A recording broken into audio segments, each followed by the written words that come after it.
Boa noite! Ai, que coisa linda! Boa noite! Fizeram cartaz aí! Gente do céu! Que coisa! Bem-vindos vocês que estão chegando agora. Só estávamos esperando vocês também, viu? Agora a gente pode começar. Pessoal, assim, eu não tenho palavras, de verdade. Eu vim aqui hoje à tarde, olhei esse teatro e eu fui entender o que Deus fez na minha vida nos últimos tempos, lá no interior do estado do Pará, longe de tudo. Chegar aqui em São Paulo, nesse lugar tão bonito, a presença de vocês aqui transborda tanto meu coração. Obrigado, de verdade, obrigado por estarem aqui. Será uma noite muito especial, já está sendo para mim. E eu farei o que estiver ao meu alcance para que seja para vocês também. Deus abençoe muito cada um de vocês. Obrigado por estarem aqui, viu? Tô vendo, tem gente camarote lá em cima. Deve ser os ricos. Tô fazendo uma igreja lá em Paropeba. Já compraram as rifas, viu? Não se esqueçam. Olha, nós já estivemos aqui nesse lugar, estivemos com o nosso show Fora da Caixinha, que foi o primeiro. Nós começávamos com uma música que é lá do estado do Pará. Eu não sou paraense, mas eu faço o que está ao meu alcance para mostrar um pouco daquela cultura maravilhosa, para mostrar para as pessoas que no Pará não tem só a Joelma de famosa, tem o Chimbinha também, né? E paramos por aí. E a gente começava com o carimbó, que era uma música típica lá do estado do Pará, muito bonita, é uma dança muito viva, democrática, todo mundo consegue dançar.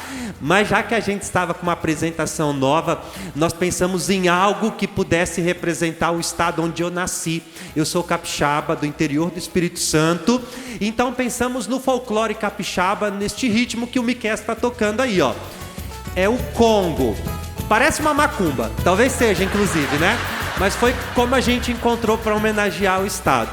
Eu moro, então, gente, numa cidade chamada Parauapebas, no interior do Pará. O nome não é bonito, mas a cidade, pior ainda, né? Mas, de verdade, é o meu melhor lugar no mundo. Eu adoro estar em Parauapebas. Mas eu nasci num lugar muito pequeno, lá do Espírito Santo, chamado Santo Antônio do Canaã. Não está nem no mapa, é um distritozinho, não é nem cidade, pertence ao município de Santa Teresa. Trago boas recordações. Sempre que posso, estou indo por lá, meus parentes ainda moram lá. Hoje em dia só tem 2 tipos de gente em Santo Antônio, velhos e fofoqueiros. E assim, é um público que eu tenho muita familiaridade, assim, muita proximidade mesmo. Porque você pode ver que o que mais tem nas nossas igrejas são o quê? Velhos e fofoqueiros, né? Inclusive, a gente fez uma pesquisa para saber o tipo de público que segue o Padre Patrick nas redes sociais, para a gente ter um norte, saber o que diz, o que as pessoas gostam de escutar. E a gente sabe que a maioria são mulheres acima de 40 anos. Olhando aqui, a pesquisa está certa, né? Sinto um cheiro de corega chegando, de Lady Rosas. Depois eu quero abraçar vocês, viu? É engraçado, né? É assim, ó, o público do padre é assim, ó. Mulher, mulher, mulher, mulher. Aí tem um homem que veio obrigado, não sabe nem quem eu sou, né? Tem um ali. Prazer, irmão. Padre Fábio de Melo, viu? Não vai ser ruim, não. Você vai gostar. Fique aí, tá bom? Mas olha, falando sério, quando eu falo da fofoca lá de Santo Antônio, é uma verdade mesmo. Refletindo assim sobre a minha vida, naquilo que Deus fez, eu agradeço muito por tudo, por tanto. Eu não sou merecedor de tanto carinho, de tanta bênção, de tanta graça que Ele tem me concedido. Graça de encontrar gente, de encontrar pessoas, de encontrar vocês. Ao mesmo tempo, assim, que a internet me trouxe tudo isso, às vezes a gente se depara com umas realidades assim que nos machucam demais, que nos ferem muito e nos fazem repensar. Dura um pouco essa dúvida, até o momento que a gente encontra com vocês e aí o coração transborda de novo. Eu queria lidar melhor com as críticas, com as pessoas que nos ofendem tanto. Ainda não consigo simplesmente normalizar que alguém me odeia sem nunca ter estado na minha presença, sabe? Que alguém não me suporta sem eu nunca ter feito nada a esta pessoa. Este mundo, ele está tão sombrio, tão escuro, que está faltando pessoas boas, pessoas leves. Eu sempre tive presente no meu coração que a vida não é um acaso, nós não estamos aqui à toa. E eu faço o que está ao meu alcance para dar sentido à minha vida, fazer valer a pena cada minuto, cada instante que eu tenho. Dá sentido me encontrando com pessoas, deixando algo no coração das pessoas. Por exemplo, hoje nós estamos aqui. Eu não sei se a gente vai ter a oportunidade de se encontrar de novo. Eu espero que sim, desejo ardentemente que a gente volte, que a gente se encontre aí pelas estradas da vida. Mas não é uma certeza. Certeza que a gente tem agora, que nós estamos juntos aqui nesta noite. Nosso próximo minuto não nos pertence, o amanhã não nos pertence. E da mesma forma que vocês estão marcando a minha vida estando aqui, eu também quero deixar algo no coração. A vida é feita de encontros e a gente precisa aproveitar os encontros, os momentos da vida. É tão triste quando a gente vai passando pelas pessoas assim como tempestade, ferindo, machucando, tirando tudo do lugar. Eu acho que aí a gente não cumpre o propósito, sabe? Nós não estamos aqui à toa simplesmente, nós estamos aqui para deixar algo, para fazer valer a pena cada instante que a gente tem. E às vezes, infelizmente, a gente é canal de destruição. As palavras malditas que ferem tanto, as fofocas, as mentiras. Não cumprimos o nosso papel deste jeito. Nós temos que edificar, potencializar pessoas, devolver a vida às pessoas. Uma das imagens que eu trago lá do meu tempo de criança, lá de Santo Antônio, no Espírito Santo, eu lembro que eu ia para a casa dos meus avós, uma casa antiga, tinha um chão de taco, e a minha avó tinha o costume de fazer uns travesseiros de pena de galinha. Não sei se vocês já viram isso, no lugar da espuma dentro da fronha colocava penas de galinha. E eu deitava lá no chão da sala dela, num travesseiro desses, e ficava puxando assim as peninhas pelo canto da fronha. Pense assim, num dia de uma ventania forte, você pega um travesseiro deste, sobe em cima de um telhado, rasga a fronha, e o vento vai levando as penas embora. Você se arrepende, tenta reuni-las de novo, até consegue. Algumas ficaram ali perto, mas a maioria o vento levou. Assim são com as palavras que saem de nossa boca também. A gente pode até se arrepender do que falamos, mas de alguma forma o estrago foi feito. A gente feriu, a gente machucou e muitas vezes a gente nem se deu conta disso.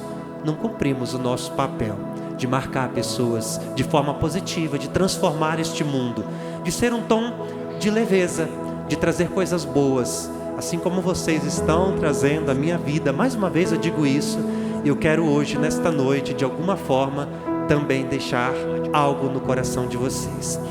Cadê a moça das palmas? Só para eu saber. Era a sua hora de brilhar. Poxa vida. Não sabia mais nem o que falar e as palmas não vinham. Poxa. Ó, nós tínhamos um momento, na primeira apresentação que a gente fazia, de responder as caixinhas de perguntas lá no final. Mas aí fomos vendo que o pessoal gostava muito, então no Bem Sapado, hoje nós vamos encerrar esse projeto lindo aqui com vocês, para iniciarmos outro também. Nós pensamos assim, já que o pessoal gosta, vamos deixá-la todo momento aqui, a gente vai dando algumas paradas e tentando responder as perguntinhas. Queria chamar o Juliano, cadê o Juliano? Uma salva de palmas de novo para o Juliano. Obrigado. Já pode ir embora, viu agora? Isso aí. Vamos lá. Tenho medo, né? Porque celular a gente filtra. Isso aqui eu vou guardar para depois. Eu senti o desespero, sabe? Assim, mas deixa aí que eu vou guardar. Padre, minha filha nunca namorou. Devo recorrer a Santo Antônio ou a São José? Se a sua filha tiver um grau de beleza assim, ok, o Santo Antônio ele já resolve. Agora, se ela for bem derrubada, aí é o São Jorge que cuida dos dragão. Ai, tô brincando. Quero conhecer sua filha.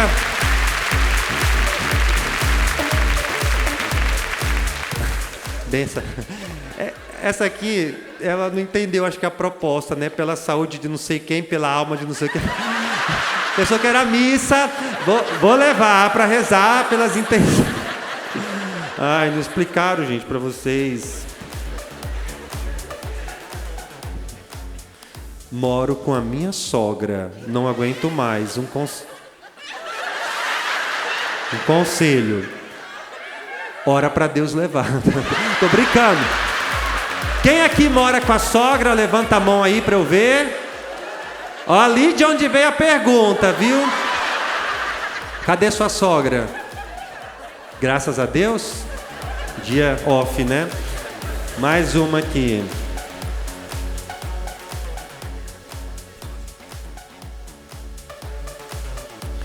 Voltei com meu ex. Fiz bem? O Senhor falou para mim em outro show para eu não voltar. Pelo visto a minha palavra não valeu de nada, né? Mas voltei. Cadê? Falta dizer que voltou e tá aqui também o ex, né? Cadê você, hein? Levante a mão aí que voltou com o ex. Não é para ter vergonha, hein? Olha lá. Ele veio? Graças a Deus, né? Cadê o Juliano?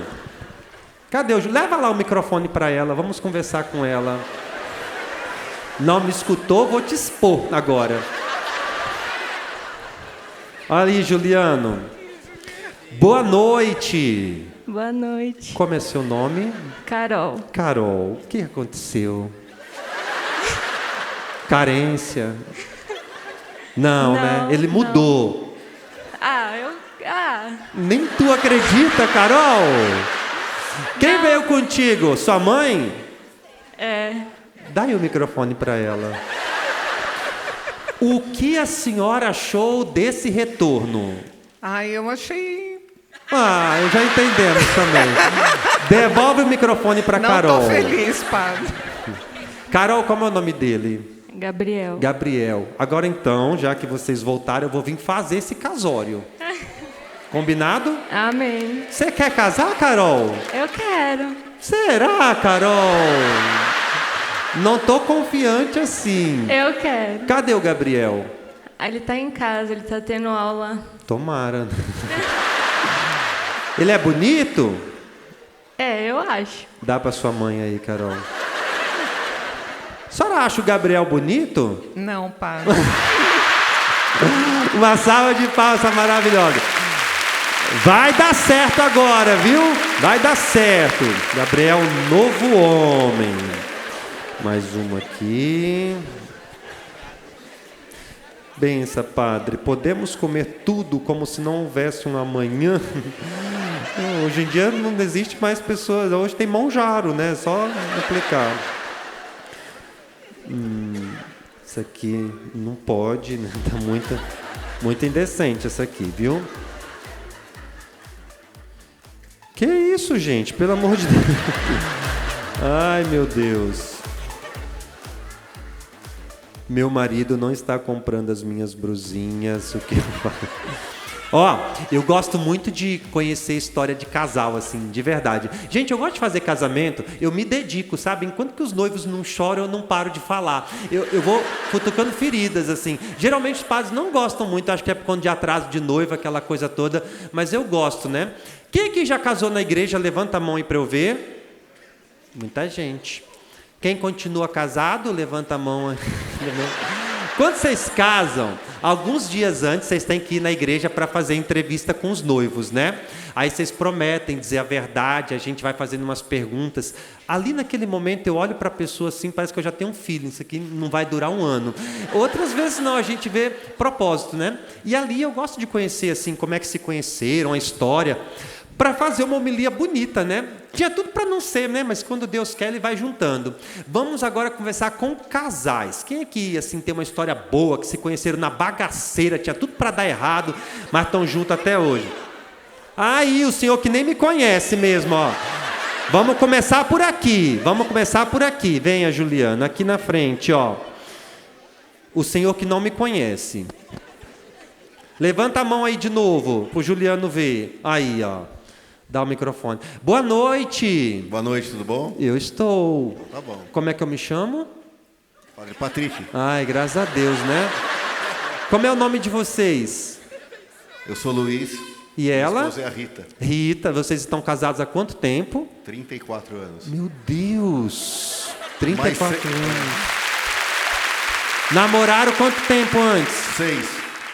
6. 40 anos. 40 anos. Que isso, gente? Para mim era uma coisa impossível hoje em dia falar sobre isso.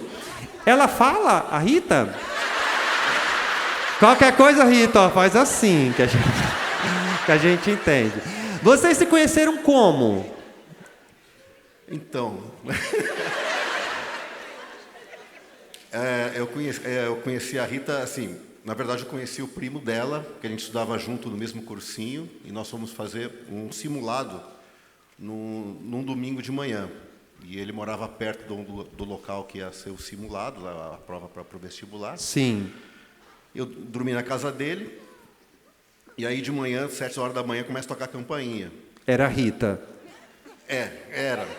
O simulado acho que era às 9, mas eu não sei por que ela foi fazer, porque ela estava no... Dá pra Rita. Por que você foi fazer? Eu não sei porque ela apareceu, porque quem estava no terceiro colégio, do cursinho era eu, ela estava no colegial. Hein? Dá pra Rita. Dá o microfone pra Rita. Aí ela apareceu lá. Sim.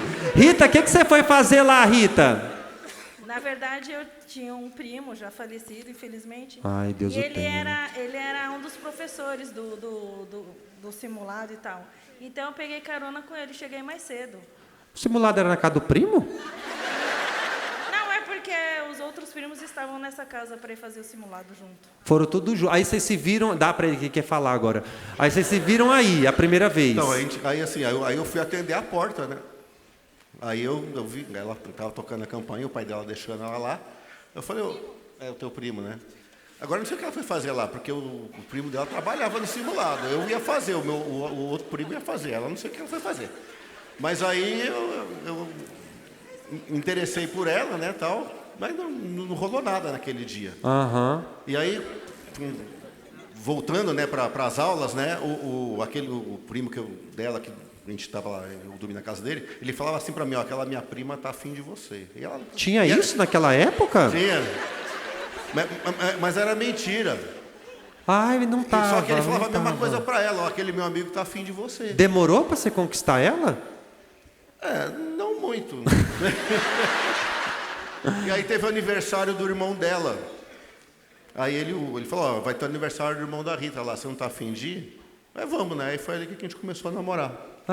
No dia 22 de julho de 1985.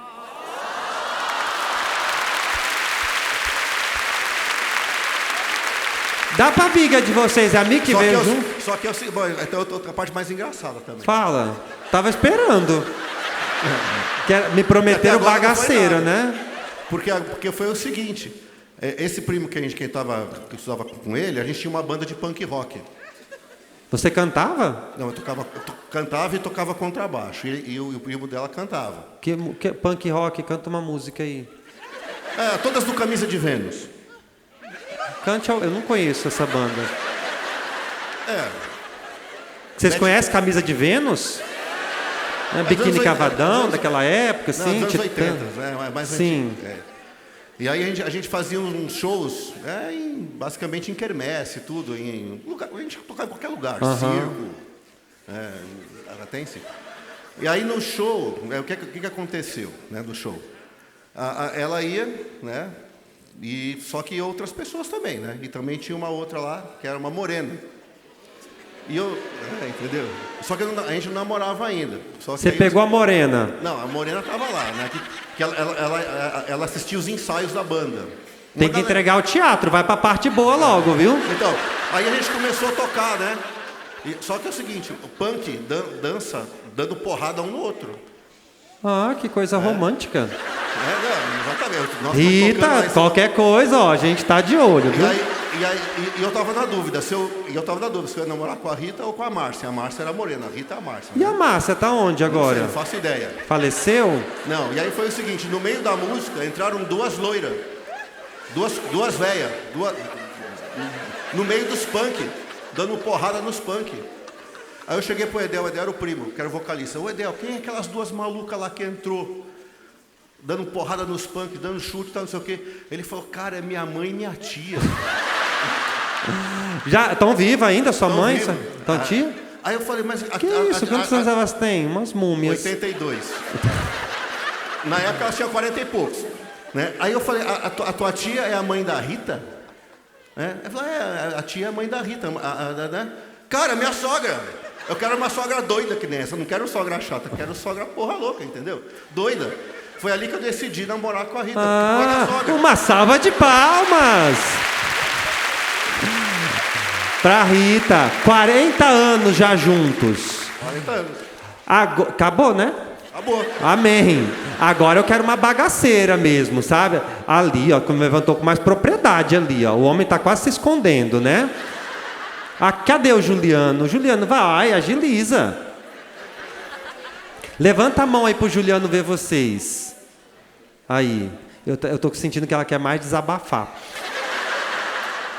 Boa noite. Boa noite. Como é o nome? Não era pra vocês estar dando boa noite, tá? Já chega atrasados, né? Como é o nome de vocês? Andréia. Francisco. Francisco, vocês estão... Nossa, que voz bonita dele, né? Canta também? De vez em quando. Na igreja? Também. Tá vendo? Aprende, né?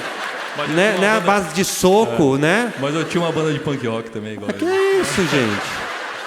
Mas a história Você conhece a banda Vênus lá? Camisa de Vênus, sim. É. Tá. Vocês têm quanto tempo de casado? 20 anos fizemos 20 agora, mês anos. passado.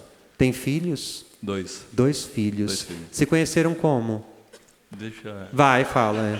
Nos conhecemos na igreja. Ele tocava na missa. A igreja... Eu quero ir uma bagaceira. Mas deixa eu contar. Não, vai lá. Nós namoramos 5 anos. Ele tocava na missa. Ele tocava na missa. Você eu ia, ficava na olhando missa pro também. ministério de música, né? Olha aquele ali, né? Aí ele fez encontro de jovens, eu fiz encontro de jovens também. Nós nos conhecemos e começamos a namorar. Sim. E nós namoramos 5 anos. E no dia do nosso casamento no civil, ele tinha que passar na minha casa para me pegar, para a gente ir para o cartório. Foi num sábado de manhã. Só que ele deu horário e ele não chegava. E eu fiquei esperando. Comecei a ligar. Ele não atendia. Gente, onde ele estava? Então, aí depois de muitas tentativas, ele atendeu o telefone fixo da casa dele. Aí eu falei, cadê você? Ele falou, eu já tô indo, mas era mentira, ele estava dormindo, ele tinha perdido a hora. No dia do casamento? No dia do casamento. Era que horas o casamento? Era 9 horas da manhã no cartório. E era que horas você estava ligando para ele? 9 horas. Dá o microfone para ele. O que foi que aconteceu, irmão? Não é, Tu não é da igreja? Não, então, mas o sério mesmo é na igreja, né? No cartório eu não achei que fosse tão sério. Mentira! Uma ali. Só assinar um documento, né? Pode ser qualquer hora. Aí, padre, ele chegou atrasado. A minha mãe foi para assinar lá como testemunha, minha irmã também. E aí, quando a gente chegou no cartório, a moça do cartório falou assim, Andréia, como vai ficar seu nome? Aí eu falei, o mesmo, eu não vou mudar. Porque você estava brava. Porque eu estava brava. Sim. E Como é o nome dele? O nome completo ou só o sobrenome? Nome completo. Francisco Carlos de Lima. Ai, graças a Deus, né? Sim. E aí, eu falei para ela assim, não, eu vou continuar com o mesmo nome. Que aí é como? Era Andréia Cavalcante de Melo. Ai, que pena. Pois é. Aí ele olhou para mim e falou assim, como assim você vai continuar com o mesmo nome? Não foi isso que a gente combinou. Aí eu falei para ele, quem mandou você perder a hora? Agora, pro resto da sua vida, você vai lembrar disso. Não vou colocar seu nome. Aí ele foi lá, na minha mãe, falou... Vingativa.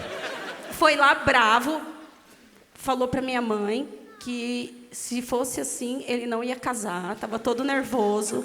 Aí minha mãe foi lá, falou comigo, toda nervosa. Minha irmã falou, calma, gente, vamos manter a calma. Aí ficou aquela discussão no cartório e eu não me acalmei. Aí ele foi lá para a moça do cartório e falou assim, olha, moça, se ela deixar o nome de solteira mesmo, durante a semana, se ela mudar de ideia, a gente pode voltar aqui? Aí a moça do cartório falou assim, olha, eu vou abrir uma exceção, porque vocês não estão em condições de decidir nada agora. Então casa, né? Não tô... Como foi a lua de mel? Aí padre, eu fiquei lá com o nome de solteira, casei no civil com o nome de solteira. Aí, durante a semana, ele me mandou flores, me comprou um cachorro de pelúcia que cabia na minha cama de solteira inteira, assim, gigantesco. Pediu perdão, tal. Aí eu perdoei. Ele continua te mandando flores? Não, e continua atrasando também para os compromissos. Atrasou hoje para vir para... Atrasou. Poxa Atrasou. vida, irmão. Não dá nem para te defender desse jeito, né? Dá o microfone para ele. Aí depois vocês casaram na igreja. Casamos na igreja aí, padre. Aí, Qual a data de aniversário do casamento de vocês? 24 de setembro. De 2005 nós casamos. Tá certo? Tá vendo? certo. Ele é um bom homem. Uma salva de palmas para ele. É um dia depois do meu aniversário. Você continua tocando na igreja? Toco uma vez por mês. Canta também? Canto de vez em quando. Canta aí algo. Pô, padre. Qualquer coisa. Agora... E o meu coração deseja... Cadê? Como a terra seca anseia pela chuva. Ah, é bonitinho. Uma salva de palmas aí pra ele. Adorei a história. Gente, ó, se a gente para pensar assim desses encontros da vida, tinha tudo para não acontecer, né? Mas quando Deus quer, Ele dá um jeito. Se a gente tem uma sensibilidade no coração para identificar, para perceber, a gente vê ali um sinal muito claro de Deus.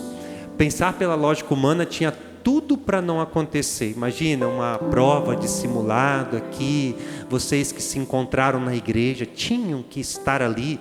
Deus vai nos mostrando os caminhos. Nós estamos vivendo num mundo hoje onde as pessoas estão com o coração tão endurecido. A gente vive com pressa, nós não temos tempo para nada. E como é bom a gente desacelerar um pouco, rever a rota da minha vida, da vida da gente. No final do ano passado, lá na minha diocese, a gente viveu uma experiência muito difícil, muito triste mesmo, que foi a perca de um padre muito querido, muito jovem. Eu acho que alguns de vocês devem ter acompanhado, foi muito noticiado, o padre Fabrício, né? Ele se parecia fisicamente comigo, as pessoas até confundiam nós dois, achavam que era a mesma pessoa. Ainda hoje, às vezes eu encontro algumas pessoas assim que me veem e levam um susto, porque achava que era eu que tinha morrido, sabe? A gente vê nos comentários e tudo mais, em postagens assim, né? O Fabrício trabalhou comigo um tempo, um jovem, 29 anos, tinha acabado de escrever um livro, cantava, e ele foi celebrar uma missa em Cotil com Moto, mesmo a paróquia tendo carro, numa comunidade mais distante. Voltando, ele colidiu com um animal na pista, morreu na hora, foi uma fatalidade. Nós nunca estamos prontos para este momento. A morte deixa um vazio tão grande, aquela sensação de impotência, sabe? Quando um padre amigo meu me ligou para dar notícia, era umas 5:30 da manhã, quando o telefone tocou, eu já senti no coração que era algo ruim, pelo horário. E quando ele falou, a gente não quer acreditar. Eu vivi o velório do Fabrício ali, os 2 dias, e eu fiz uma experiência muito, muito estranha. Eu não consigo explicar muito bem assim com palavras não, sabe? Mas eu olhava para ele e me via ali. É como se eu estivesse ali mesmo. Eu comecei a pensar sobre a minha vida. Eu estou vivendo uma vida tão corrida, tão acelerada, eu não tenho tempo para nada. Eu não quero viver desta forma, viver de qualquer jeito, eu quero dar sentido. Eu precisava desacelerar, eu precisava parar um pouquinho. A morte dele fez com que eu revisse a minha vida de alguma forma, sabe? Que eu pensasse um pouquinho em como que eu estava conduzindo tudo aquilo. Eu gosto muito dos encontros de Jesus.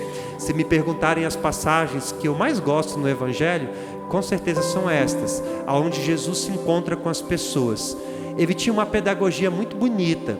Ele ia até o encontro, desacelerava, se aproximava, chegava perto, tocava as pessoas. Um destes encontros é com aquela mulher que havia sido surpreendida em adultério. Aquela cena é dramática. Imagina aquela mulher no chão, ao seu redor um tanto de gente com pedras na mão, cheias de ódio no coração. Aquelas pessoas enxergavam aquela mulher só por fora, a aparência. Consegue imaginar o que ela sentia? A dor, a humilhação, a vergonha. Era alguém que já estava morta por dentro, que não esperava que algo pudesse acontecer. para mudar a sua realidade, a sua história. Estava esperando a morte que era iminente ali, não restaria muito tempo a ela. E é ali que o Cristo se aproxima, desacelera e para diante dela. Quando Jesus está ali, aquele povo faz a ele uma pergunta: nossa lei manda apedrejar tais mulheres, e você o que diz? Eu acho tão bonito que o Senhor não responde nada com palavras no primeiro momento, mas faz um gesto muito bonito, para nos mostrar que os gestos valem muito mais que palavras. É muito fácil você dizer para alguém: olha, eu te amo, eu estou aqui, eu vou cuidar de você, conte comigo para o que você precisar. É difícil traduzir isso na vida, no cotidiano, as obras. Quando Jesus está ali, Ele não está por conta daquela gente, Ele está por conta dela, somente por conta dela. Era como se não houvesse mais ninguém, e Ele se abaixa, né? É o gesto do Senhor. Enquanto que todo mundo vê aquela mulher de cima para baixo, apontando o dedo, com um olhar de julgamento, Jesus queria olhar para ela olho no olho. É como se a dor dela fosse a dor dele também. Aquilo que ela sentia, ele sentia também de alguma forma. Ele olhava para o coração, não por fora. E com certeza ela deve ter pensado naquele momento: tem alguém aqui que me olha diferente. É como se um fiozinho de esperança tivesse sido puxado naquele momento para devolver a vida àquela mulher. Jesus foi até lá para devolver a vida a ela. Ele olhou por dentro. Hoje é quase um privilégio quando a gente encontra alguém que é capaz de nos enxergar por dentro, que nos olha com o coração, não pela aparência, que é capaz de estender a mão para nos levantar quando a gente está no chão. Alguém que nos ama, mas nos ama de verdade. Pessoas que desaceleram, que param diante de nós. Eu gosto muito de ouvir pessoas. Para mim a escuta é um dom, e é um dom raro. É difícil a gente encontrar pessoas que estejam disponíveis a escutar, a ouvir, mas escutar com compaixão, com ternura. Eu sempre peço para Deus isso, sabe? Senhor, eu quero ouvir as pessoas que eu encontrar, mas ouvir com compaixão. Quero me envolver, quero sentir a dor do outro, porque eu acho que no dia que eu não sentir mais, aí significa que eu estou perdendo a minha humanidade. Tem algo errado comigo.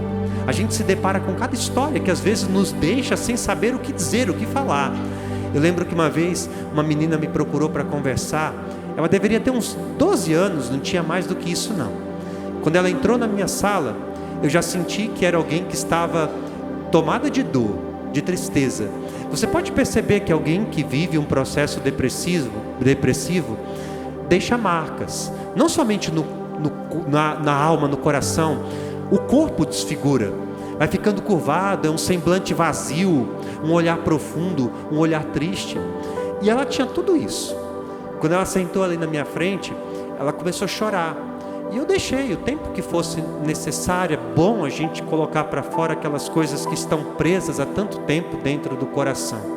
Ela tentava falar, não conseguia, a voz ficava embargada demais. E aí ela começou a levantar a manga da blusa dela. Assim que ela entrou na minha sala, eu percebi uma coisa: ela estava usando um moletom. Não sei se alguém aqui conhece o sul, o sudeste do Pará. É um lugar extremamente quente. Não existe um dia no ano que a gente precisa usar uma blusa de frio. Era o meio da tarde, um calor, e aquela menina com aquela roupa toda.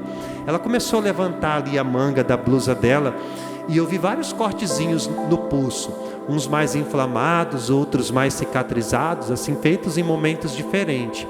Eu senti ali que ela queria que eu visse, ela queria me mostrar. Era como um pedido de socorro. Eu acho que ficou com vergonha de me falar, achando que eu iria julgar, dizer que era pecado, coisa do tipo. Mas eu vi uma tentativa de me mostrar aquilo. Eu perguntei para ela por que ela se cortava. Não é uma regra, mas geralmente acontece com meninas, jovens, adolescentes, cortam a barriga, o pulso. É uma tentativa de sublimar a dor de uma vida. É alguém que está passando por um sofrimento tão grande, tão violento, que aquele gesto é como se fosse uma anestesia. É trocar a dor da alma pela dor física que os cortes provocam naquele momento.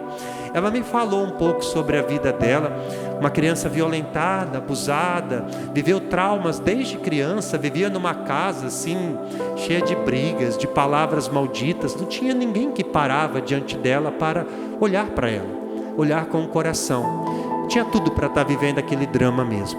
E eu perguntei se os pais dela já tinham visto aqueles cortes. Ela disse que não. Era por isso que ela usava a manga comprida, as roupas de frio, para esconder.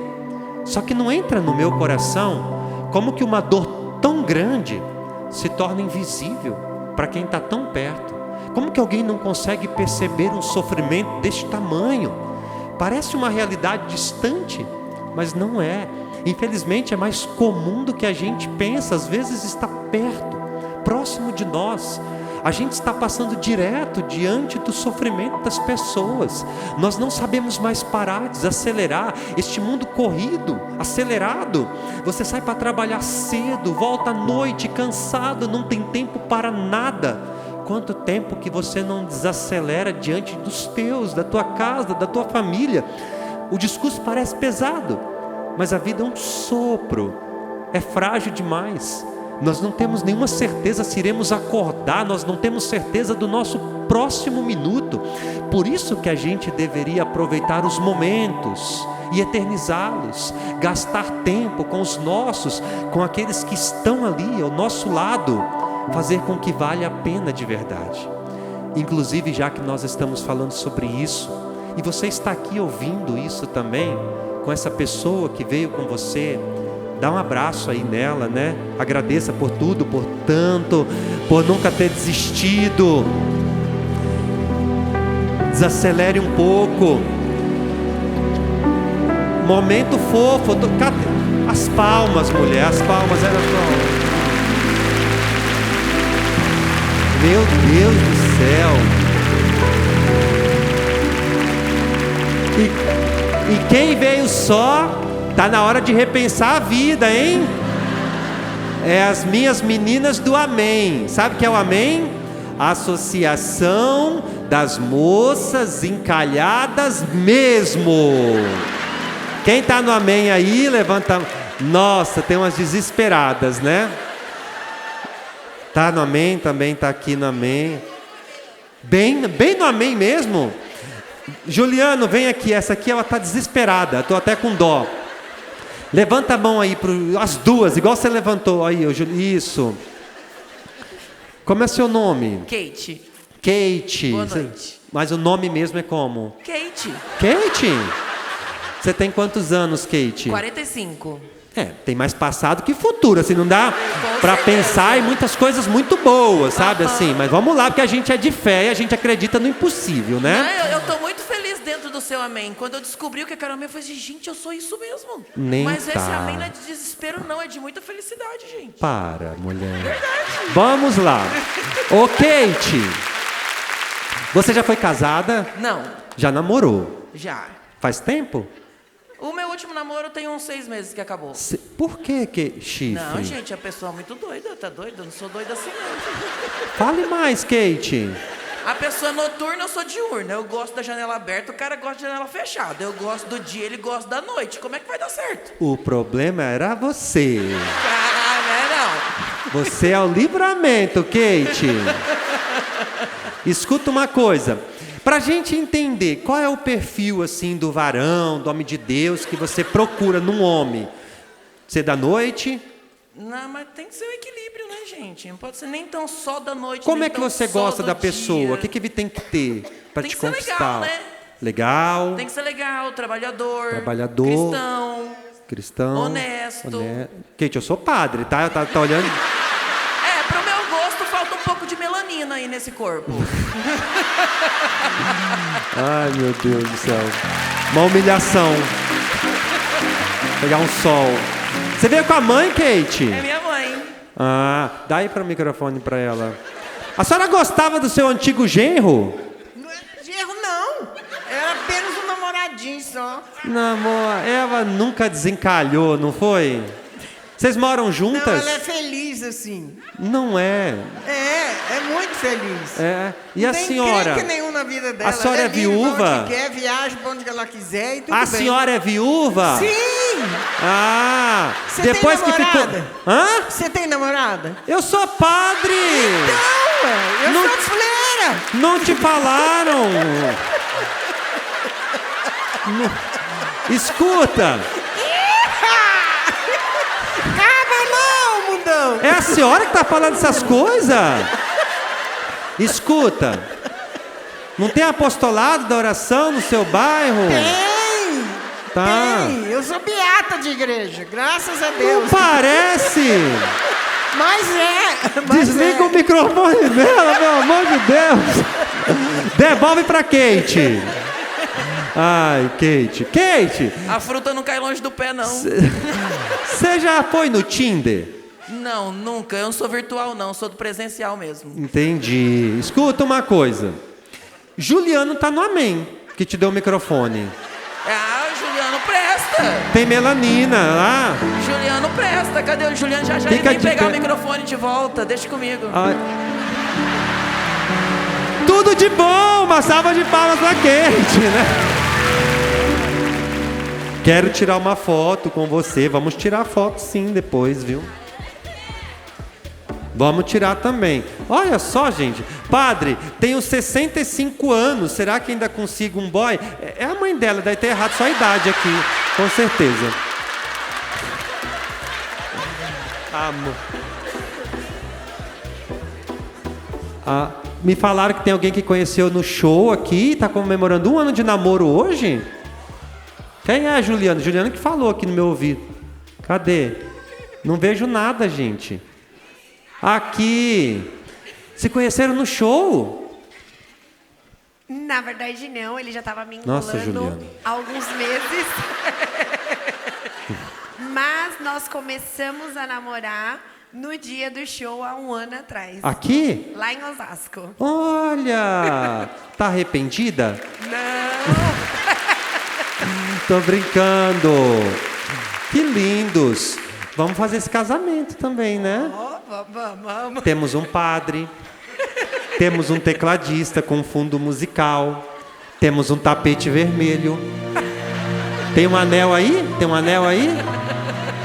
É a tua hora de pedir em casamento.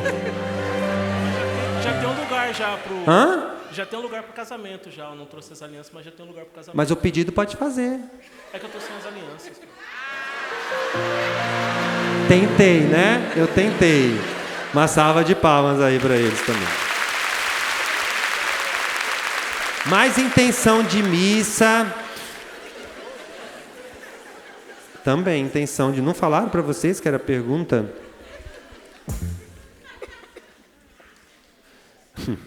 Vi sua foto sem camisa, pequei, me abençoa.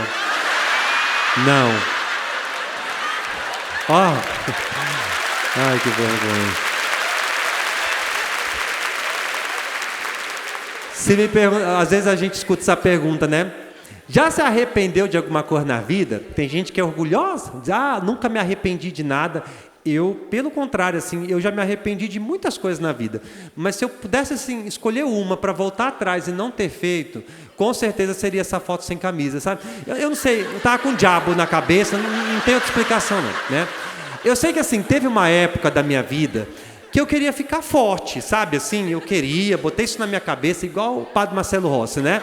Aí assim, comecei a tentar de tudo, academia, comecei a me alimentar bem, aquela coisa toda, né? Muita constância vai dando efeito, assim, né? Resultado, aquela coisa toda. Era uma segunda-feira. Segunda-feira, geralmente, é dia de folga dos padres, lá na minha diocese é. E eu estava recebendo a minha família, lá em Paraopebas. E aí, tem umas cachoeiras bonitas lá no interior, que eu gosto de ir. Tem uma que eu conheço o dono lá, e ele fecha as segundas para manutenção ali interna. E aí que eu vou, porque não tem ninguém, a gente fica mais à vontade. Aí eu liguei para ele, disse que eu estava indo e fui com a minha família para essa cachoeira. Foi um dia lindo. No final do dia, era o crepúsculo, assim, uma luz bonita entrando no meio da mata, batendo na água. Nessa época aí que eu estava focado na academia. Aí eu pedi para minha irmã tirar umas fotos minhas. Fui lá, né, tirei umas fotos e tudo mais. Aí, cara, calma aí. Aí fui e tirei a brusinha. Foi minha ruína. Falei, Carol, não é pra postar não, é só pra ver como é que tá a academia aqui. Aí ela foi, tirou, eu vi as fotos assim, nossa, eu tô um pão aqui, né? Será que eu posto? Nesse dia eu aprendi uma coisa assim que eu levo pra vida. Na dúvida, não faça. Tinha o Wi-Fi ali, né, da cachoeira, do restaurante. Fui, postei. E fui embora. De lá para Paropebas dá 20 minutos dirigindo. Quando eu cheguei em Paropebas, o celular voltou a funcionar, os dados móveis. Um monte de notificação chegando assim na tela do celular. Eu olhei assim, uma coisa estranha, uma movimentação. Eu abri o Instagram naquela época, tinha 200 mil curtidas naquela foto, em 15 minutos, 20 minutos. Que diabo é isso? Eu posto uma frase da Bíblia, fico um mês aqui, dá 100 curtidas, né? Gente, ó, Léo Dias, Hugo Gloss, o Choquei, tudo repostaram essa foto. Meu Deus, o que eu fiz da minha vida, sabe assim? Hoje eu falo com naturalidade, mas na época eu sofri. Falei, não, vou arquivar, internet tem memória curta. Aí aquela foto voltava de novo. E aí vinha umas montagens, tinha uma montagem que era assim, colocaram essa foto, do lado um senhor careca, barrigudo, né? Aí a legenda era assim, o padre Patrick. Do outro lado, o padre da minha paróquia. Não, vai sumir, né? O demônio, ele é sujo. Se você colocar hoje meu nome no Google, botar imagem e pesquisar, não aparece eu lá vestido de padre, celebrando uma missa aqui com vocês. A primeira foto que vai aparecer é essa foto aí, sem camisa, viu? Hoje eu vou pra praia, eu vou de burca. Eu tô vendo uns celulares acesos, viu? Vigia. Depois mostra pra sua mãe, viu, Kate? Tá bom? Mostra lá. Teve outras duas situações de eu expor a imagem, mas aí não foi culpa minha, não. Essa aí foi culpa minha, a gente tem que assumir as consequências, né? Uma vez, me chamaram para fazer um exorcismo. Gente, assim, eu já falei isso, eu morro de medo, assim, dessas coisas. Para mim, é a pior parte, de verdade, da minha vida de padre, assim, sabe? Eu peço muito para Deus, olha, Senhor, nunca me coloque numa situação daquele povo virando cabeça, subindo parede. Eu não tenho estrutura para isso. Graças a Deus, até hoje, era questões psicológicas, bebida, esse tipo de coisa. Gente, eu sou muito medroso. Eu não assisto filme de terror. Eu não durmo com luz apagada. Tem que ter uma luz acesa, assim, do banheiro, sabe? Enfim, né? Aí eu fui. Me chamaram. Lá vai eu. Quando eu cheguei lá no portão, na rua, eu comecei a bater lá, tinha umas senhoras assim, com a cabeça para fora, vizinha, né, curiosa, e eu comecei a escutar os gritos lá da rua, os gritos estranhos assim, sabe? Meu coração começou a palpitar assim, a boca seca. Aí eu fui entrando assim no quintal. Quando eu cheguei na porta ali da casa, da sala, né, nunca esqueço dessa imagem. Era uma mulher, ela estava lá no canto assim da sala, estava ajoelhada, aí ela estava com a cabeça assim abaixada, ela tinha um cabelão cacheado assim por cima, né? Eu entrei, ela fez assim, não passava uma agulha, assim, uma vontade de vazar, mas fiquei ali, sabe? Aí fui entrando assim, ela se levantou e saiu correndo pro meu lado, agarrou minha camisa e me deu um tapão no meio da cara. Aí eu, vagabunda. Só pensei, não falei não. Falei outras coisas, tipo assim, qual é o teu nome? Se manifesta, né? Aí ela agarrou minha camisa, rasgou minha camisa toda, eu fiquei com a barriga assim pra fora, e eu comecei uma batalha ali. Eu rezava, eu conversava, eu segurava, não tinha jeito. Chegou um momento que eu já estava assim, fisicamente cansado, não estava aguentando mais mesmo, né? Aí chamei a família dela e disse assim, olha, chama o SAMU, ela está precisando de médico, não é de padre não. Só que quando ela escutou isso, aí que ela ficou transtornada mesmo, porque ia internar ela, e eu lá convencendo, não, é só para tomar um remédio, vai voltar boa. Com muito custo ela aceitou ir, mas com uma condição, que eu fosse junto. Aí lá vai eu, dentro da ambulância do SAMU, né? Cheguei lá no hospital de Paropebas, ó, lotado, ainda bem que não tinha internet na minha vida. Fui entrando lá, ela amarrada na maca, gritando, o povo olhando, e eu, certeza que esse pessoal tá pensando que eu bati nessa mulher, né? Aí Sentei com a camisa toda rasgada. Sentei lá, fiquei esperando a família chegar. Nisso, lá vem a enfermeira tirar a pressão dela lá. Quando a enfermeira chegou perto, ela olhou para a enfermeira assim com uma voz grossa e disse assim: tira o olho do meu homem.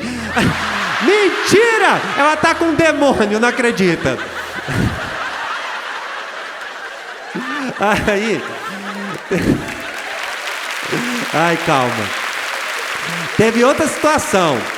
Essa foi mais recente, foi esse ano. Eu até falei isso no Instagram também. Gente, do nada, nunca tinha me dado isso na vida. Saiu 2 furuncos em mim. Você chama furunco aqui pro São Paulo também? Furunco? Nunca tinha me dado isso na minha vida. Eu comecei assim, e os 2 na bunda, de uma vez só. Comecei a sentir isso na terça, quarta-feira ali. E aquilo foi inflamando, sabe? Chegou no sábado, assim, eu estava com febre, me dando íngua. Eu tomei antibiótico, não passava. Mandaram eu colocar folha de pimenta quente em cima, né? Que diz que puxava o carnegão.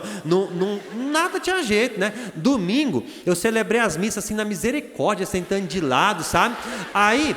de domingo para segunda, eu ia pegar um voo em Marabá. Paropebas para Marabá são 160 quilômetros. Fui dirigindo de madrugada, 2h30, doendo. Eu vinha para São Paulo. 2 conexões longas, né? Vim Brasília, depois para cá, e não chegava, eu não conseguia sentar direito, tinha uns compromissos aqui. Aí na terça-feira, eu ia para Belo Horizonte, porque na quarta a gente ia fazer essa apresentação aqui lá.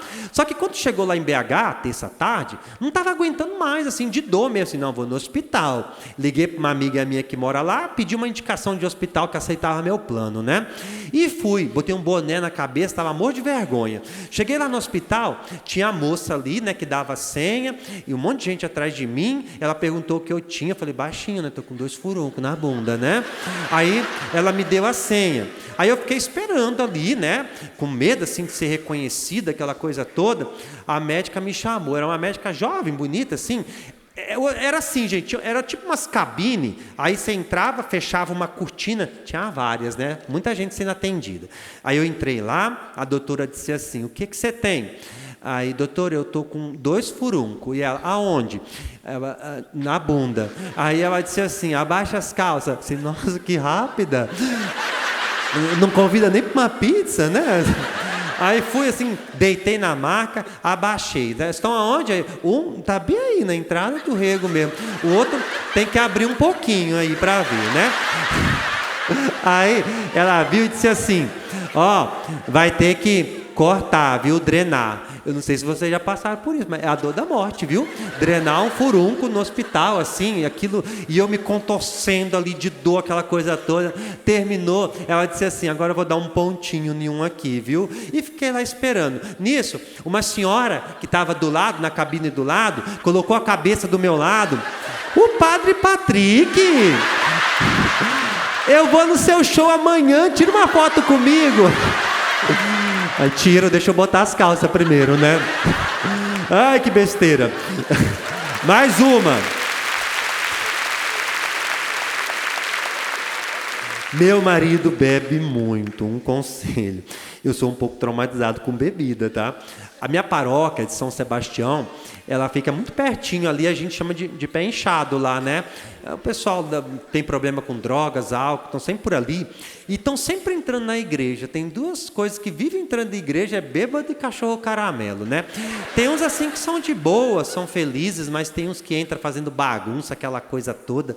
Eu sempre tive curiosidade de saber como é que seria eu bêbado, assim, nunca tinha tido essa experiência.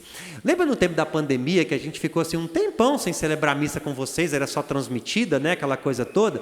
E eu tinha um trabalho lá na paróquia que era assim, eu marcava em dias mais solenes, bênção na casa das pessoas. Eu ia de carro, parava ali na frente, a família vinha até o portão, a gente fazia um momento de oração ali, para se fazer presente. Ia ser domingo de Ramos isso. Eu cheguei em casa sábado à noite, na véspera, né? Liguei a TV, estava passando uma live do Bruno Marrone, né?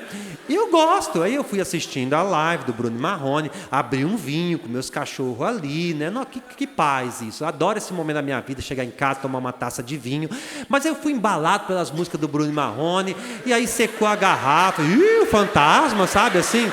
Aí abri outra, foi a minha ruína. No outro dia, gente, se eu levantasse as mãos, Deus levava, sabe assim? vomitando, uma dor de cabeça, não estava aguentando mais aquilo, e aquele monte de bênção para dar. Comecei, e eu não raciocinava direito. Chegou assim, meio-dia, eu lembro, sabe? Um sol quente, e assim, uma dor de cabeça, uma sede, aquele monte de roupa de padre, e eu lá com o meu bom ramo na mão, né? Cheguei assim, aí ao invés de cantar essa música aqui, né? Hosana, Hosana, eu puxei essa aqui. Caminhei sozinho pela rua. Aí eu nunca mais bebi na minha vida. Ai, Deus. Mais intenção. Vamos aqui. Padre Patrick, seus vídeos me ajudam muito. Obrigado pela leveza. Tenho vivido dias difíceis. Reze por mim.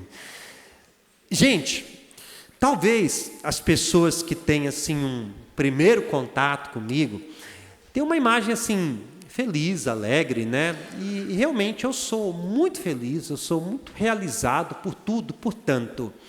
Às vezes eu fico pensando que eu nem sou merecedor de tanto assim.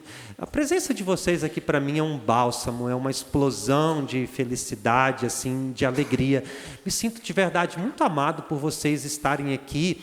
E isso faz tanto sentido para mim. Eu sou muito grato a Deus por tudo mesmo, pela oportunidade de viver. Eu acho que viver é um privilégio, é uma alegria muito grande. Eu sou muito realizado pelo meu ministério, pela vida de padre, por ser útil, de alguma forma, a este mundo. Eu vivi um período muito difícil da minha vida. Alguns de vocês que me acompanham há mais tempo sabem disso, eu já partilhei isso, que me custou muito, me levou muita coisa embora, inclusive a vontade de viver. Eu demorei muito para reconhecer que eu precisava de ajuda. E, infelizmente, nós padres, nós somos educados a sempre estarmos fortes. E parece que demonstrar fraqueza não é uma coisa boa. As pessoas querem nos ver assim, sempre fortes. E eu entendo que na vida nem sempre a gente precisa ser forte. Isso não é só para mim, é para todo mundo. Às vezes a gente precisa se permitir ser ajudado, que outras pessoas possam vir e nos ajudar e nos levantar. E eu não queria demonstrar isso, não queria reconhecer que eu precisava de ajuda. Tudo começou assim com uma tristeza que chegou sem explicação. E eu achei que eram os dias ruins. É normal, os dias ruins da vida. Nem sempre a vida vai ser tão boa. Nem sempre vamos estar bem, nem sempre vamos sentir alegria. Às vezes a cruz chega, a dor chega na nossa vida e ela se aloja no nosso coração. Só que quando a gente vive com esperança, a gente acredita que aquilo logo vai embora, que passa, que logo os dias bons chegam mais uma vez.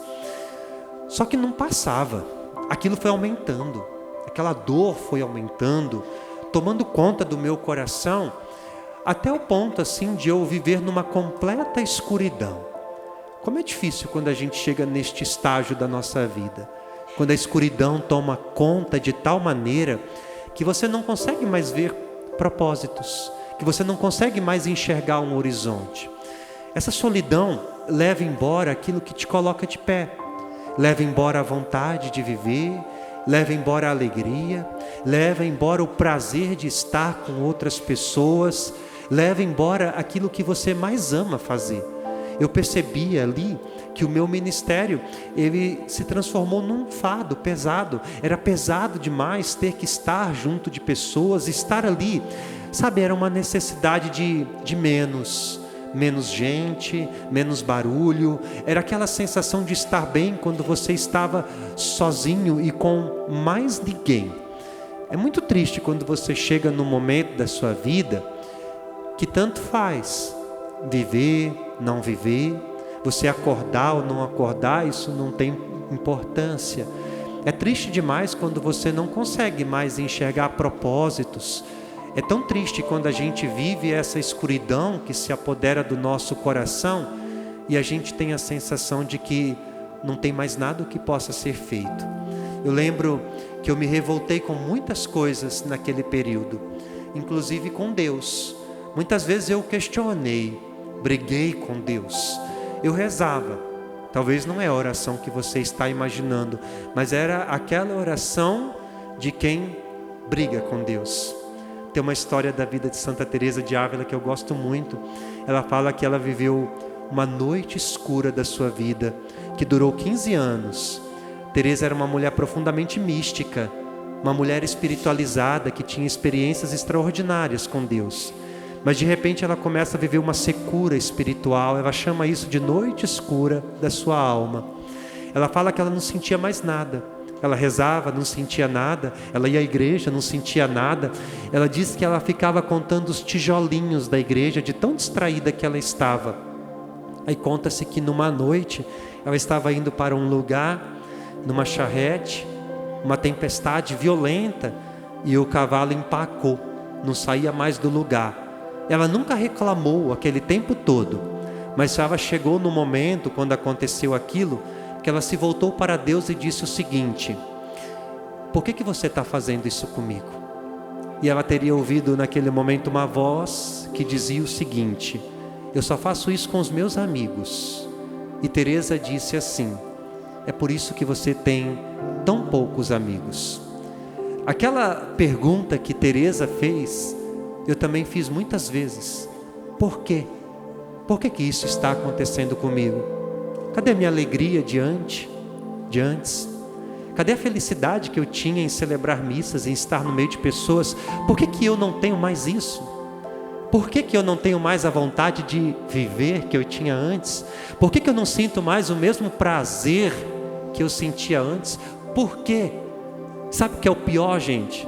É quando a gente não escuta as respostas, quando parece que é um completo silêncio, quando a gente não consegue mais escutar a voz de Deus. É aquela sensação do vazio profundo. É como se a mão de Deus tivesse sido retirada da nossa vida, como os discípulos que diante daquela tempestade violenta têm a experiência do Cristo que dormia em cima do barco. A barca que era agitada de forma violenta e os discípulos apavorados, com medo. Imagina o que eles estavam sentindo naquele momento. Jesus dormia. É tão triste quando na vida a gente faz essa experiência, como se Deus dormisse diante de nossa dor, diante do nosso sofrimento. Por quê? Quantas vezes a gente se pergunta, mesmo diante da dor, do luto, a gente se pergunta, por quê? E parece que a gente não encontra uma resposta. Naquele momento Pedro se aproxima e acorda o Senhor. Você não se importa? A gente está quase perecendo. A barca é a tua vida. As ondas revoltas é aquelas coisas que batem de frente. Às vezes a gente é sacudido de forma tão violenta que parece que a gente está quase afundando também. Por quê? Por que tu não ages, Senhor? Eu perguntava muitas vezes no silêncio do meu quarto, nas minhas noites escuras, o porquê. Por que aquilo estava acontecendo? E muitas vezes eu não encontrava a resposta. Pedro, não te importas, a gente está afundando. E Jesus se levanta e manda a tempestade se acalmar. Eu dizia para Deus isso também. Eu tenho a sensação de que não me sobrou mais nada. Eu só tenho aqui um fiozinho de esperança que ainda me coloca em pé e me faz acreditar que um dia isso vai ter fim. Não me tira isso, porque se eu perder até isso, aí eu não sei se eu tenho força de verdade para continuar. Eu queria abrir um parênteses. Quando a minha mãe foi embora para o Pará, definitivamente, entre as idas e vindas, a minha mãe foi em busca de ajuda financeira. Os irmãos dela estavam morando lá. O meu pai deixou a gente assim muito cedo. A minha mãe estava grávida do meu irmão e eu tinha 1 ano e meio. E a minha mãe estava com 2 crianças pequenas e ela precisava ir em busca de quem pudesse ajudá-la. E ela foi. Pouco tempo depois ela conheceu uma outra pessoa, é o pai da minha irmã, da Carol. Eu nunca mais quero sentir por ninguém o que eu senti por aquele homem. Era uma pessoa extremamente violenta, agressiva, em tudo o que você possa imaginar, não só em palavras. E eu não entendia por que a minha mãe se submetia àquela situação. Não entendia por que ela sempre escolhia ele. Isso foi fazendo com que a gente se distanciasse, sabe? Era como se um muro tivesse sido construído entre nós dois. Eu logo saí de casa, fui morar com um tio, com outro tio. Tinha tudo para dar errado, mas Deus ele tinha um propósito na vida. Hoje eu consigo enxergar dessa forma. E eu também entendo que a minha mãe viveu. Eu sei que era uma dependência emocional, financeira, de muitas coisas. E é justamente por isso também que eu dou tanta voz hoje às mulheres, sabe? Às vezes a gente julga, a gente não tem esse direito de julgar, ninguém sabe o que existe no coração, os propósitos. Minha mãe conseguiu perceber que ela vivia uma dependência, conseguiu se libertar daquela situação. Aliás, para todo mundo que está aqui, se você está em um lugar onde só lhe dão o resto, migalhas, aquilo que sobra, esse lugar não é o seu. Por mais que você ache que não seja capaz de se libertar dessa situação, existe muita vida além disso. A gente tem um péssimo hábito de querer segurar na nossa vida quem não está interessado em ficar. E às vezes abrir a porta e deixar embora também é uma prova de amor. Não queira prender quem não está interessado em ficar e não aceite nada menos daquilo que você merece. Minha mãe se libertou daquela situação, mas a gente tinha se distanciado. Quando eu fiz 18 anos, me convidaram para fazer um retiro de jovens na igreja. Foi aí que tudo começou na minha vida. Eu fui sem pretensão nenhuma, sem expectativa nenhuma, mas de longe aquele foi o melhor final de semana da minha vida. Este ano fez 20 anos. Eu saí de lá tão feliz, transbordando de alegria, de felicidade, por tudo aquilo que eu tinha vivido. E eu entendi uma coisa naquele encontro. Eu senti no meu coração que a minha vida só iria para frente quando eu me abrisse ao perdão.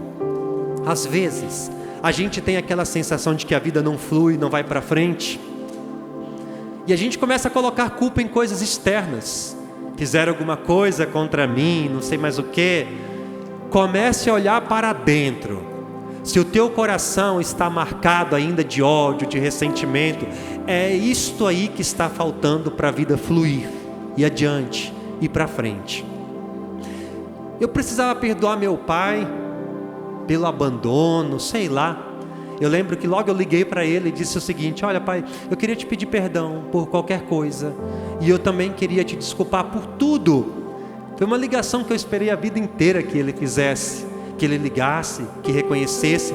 Só que eu entendo que se eu estivesse esperando, talvez estaríamos ainda hoje nós dois no mesmo lugar. Cede primeiro quem mais ter Deus no coração. Vai dar o primeiro passo quem mais for movido pela graça de Deus. Alguém precisa ceder. Nós não temos uma intimidade assim de pai e filho. A gente tem o suficiente. E é isso que Deus espera de nós também, o suficiente. Só o suficiente, é muito pouco, mas é só isso que Ele espera de cada um de nós. Que a gente consiga se libertar do ódio, do ressentimento, da mágoa que tantas vezes toma conta do nosso coração. Precisava também perdoar meu padrasto. Foi mais difícil. Eu nunca vou esquecer o que ele fez. Perdoar não é esquecer. Seria bom se a gente conseguisse passar uma borracha por cima de tudo e esquecer. Eu descubro que eu perdoei quando eu me lembro, mas não me causa mais dor. É uma ferida cicatrizada. A cicatriz permanece, mas não dói mais, não machuca mais. A Carol casou em janeiro passado e ela me procurou antes do casamento e me fez uma pergunta que me desconcertou. Você acha que eu chamo meu pai para o casamento? Ela também não tem contato com ele, ela viveu as coisas que eu vivi também. Eu respirei fundo naquele momento e disse o seguinte: Carol, acho que sim. A gente não pode pagar o mal com o mal, a gente é cristão. São nestes momentos que a gente tem que dar razão de nossa fé, demonstrar naquilo que a gente acredita. Você não precisa entrar na igreja com ele, entra com a mamãe, o suficiente, só o suficiente. Comigo, com o Maico, mas eu acho que sim. Precisava perdoá-lo de alguma forma, meu pai, precisava perdoar. Gente, eu não estou aqui romantizando nada. Se o meu pai não tivesse nos deixado, minha mãe não teria ido embora para o Pará. Eu não teria feito aquele retiro na igreja que mudou a minha vida. Eu não teria ido para o seminário. Eu não teria ficado padre. Eu não estaria aqui hoje, neste lugar, com vocês, falando essas coisas. Propósitos, mesmo quando a gente pensa que não existe. No final daquele retiro, na missa de encerramento, o padre pediu que a gente fosse encontrar nossa família, dizer que amava, abraçar. Não lembrava mais a última vez que eu tinha dito para minha mãe isso. E eu lembro que eu procurava ela assim no meio das lágrimas, aquela igreja cheia. Quando eu encontrei, que eu abracei a minha mãe, parece que aquele muro caiu. A gente se encontrou para nunca mais se soltar, sabe? Eu moro numa cidade, mamãe mora em outra, Maico em outra, Carol em outra, tudo por conta de trabalho. Mas qualquer oportunidade que a gente tem de estar junto, a gente está. Nós fomos todos na lua de mel da Carol, inclusive, né? Foi ela que quis. Gente, eu não sei até quando eu vou ter o privilégio de ter todos na minha vida. Por isso eu aproveito qualquer momento que eu tenho para estar junto deles e para demonstrar demais que eu os amo. Falando, com gestos, com palavras, seja o que for. Eu falei sobre a minha família, porque naquele momento mais difícil da minha vida, quando a cruz chegou com muita força, quando a dor consumiu o meu coração, algumas pessoas permaneceram do meu lado. A minha dor era a dor deles também. Eles só voltaram a ficar bem quando eu também voltei a ficar bem também. Eles só voltaram a rir de verdade quando eu comecei de novo a encontrar propósitos. Aquelas perguntas que eu fazia para Deus, né? O porquê, demorou muito, mas eu consegui encontrar respostas. Só olhar para vocês eu vejo as respostas de eu ter vivido tanto. Olha, comecei assim a entrar nos trilhos de novo. Terapia, psiquiatra, minha fé, mesmo a fé fragilizada, foi sustento na minha vida. E um dia, eu senti vontade de conversar com pessoas. Eu senti mais uma vez o desejo de estar junto de pessoas. Nós estávamos na pandemia. A igreja estava fechada, tudo fechado, não podia estar com pessoas. E eu fiz uma caixinha de perguntas no Instagram e comecei a falar umas bobagens. Nunca imaginei que de uma coisa tão pequena, Deus me daria tanto. Olha para vocês aqui, por que Deus, que tudo isso acontece comigo? Por que tudo isso está acontecendo? A resposta está aqui, diante dos meus olhos. Ele queria me dar tanto carinho, e eu sei também que aquilo era parte do caminho, do propósito. O que eu quero dizer para vocês nesta noite, é que Deus faz muito mais do que a gente imagina, do que a gente sonha, do que a gente espera. Eu nunca imaginei que de uma dor tão grande como aquela, Deus iria me dar tanto amor. É a resposta que eu tanto pedi a Ele. Eu nunca imaginei que de uma escuridão como aquela, Deus iria resplandecer a minha vida, transfigurar a minha vida de forma tão grandiosa como Ele tem feito. Os planos de Deus à nossa vida são infinitamente maiores do que a gente imagina.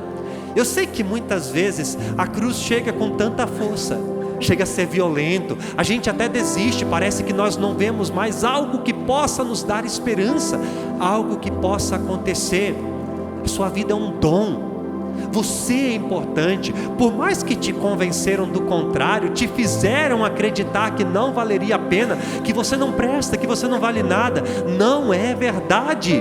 Você é importante demais, você tem valor. O melhor ainda está por vir, o extraordinário, as coisas que os olhos não viram, que o coração não imaginou. Deus tem o melhor. Por isso, está na hora de você tomar consciência do teu valor, da tua dignidade, se levantar, sair da escuridão, deixar marcas por onde você passar, deixar marca no coração das pessoas, viver. Não queira chegar lá no final, quando não sobrar mais tempo, e olhar para trás e ter a sensação do vazio de quem poderia ter feito mais, de quem poderia ter vivido diferente. Eu sei que muitas vezes também você deve se perguntar: por quê? Por que tudo isso tem acontecido? Se você ainda não encontrou a resposta, acredite no melhor que ainda está por vir, naquilo que Deus tem para a sua vida. Chega um dia que tudo se faz novo, chega um dia que aquela luz penetra aquela escuridão e vai dissipando as trevas do nosso coração. Chega um momento que a gente encontra os propósitos aonde antes não encontrávamos. Não desista de você, da sua vida. Desacelere um pouco. Pare diante dos seus. Abrace mais. Olhe mais. Olhe com caridade, com misericórdia, com compaixão. Faça valer a pena a cada instante. A vida realmente é um sopro, é frágil, é tão triste a gente pensar nisso. Mas já que nós estamos aqui, já que nós vamos acordar amanhã, é mais uma oportunidade de fazer tudo diferente, de fazer valer a pena. Chega um momento que tudo se transfigura. A escuridão vai embora. Sua vida é um dom. Você é importante demais. Deus abençoe muito vocês. Obrigado por marcarem a minha vida nessa noite. Obrigado por tanto amor que eu recebo de vocês. Um beijo no coração. E até a próxima, gente, se Deus quiser, viu? Obrigado mesmo, de verdade. Pessoal, obrigado. Beijo. Olha, a gente encerrou hoje um ciclo. Nós gravamos o especial aqui, logo a gente vai botar aí nas redes sociais. Foi lindo, a gente teve a oportunidade de andar esse país inteiro, encontrar pessoas. É tão triste assim, de verdade. Eu falei sobre isso essa semana. Às vezes as pessoas nos julgam por algo e eu fico tão triste, porque eu entendo que esse trabalho ele é tão importante, tantas vidas, tantas pessoas que a gente encontrou. Obrigado por só gostarem de mim, assim, de verdade, eu agradeço muito, assim, por só gostarem de mim e rezar por mim. Obrigado, de verdade, porque diante daquelas poucas críticas, a gente tem uma avalanche de muito amor, de muita ternura, viu? Então, obrigado por muito. Vamos fazer um videozinho. Deixa eu ler o que está escrito aqui, gente. Padre Patrick. Eu sou cego. O livro, vamos autografar o livro aí também, pode deixar, viu?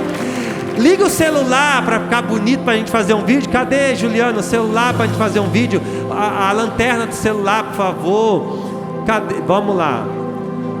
Uma foto primeiro. Com a luz acesa, eu acho lá, né, da foto. Acenda a luz do teatro aí, se possível, da plateia.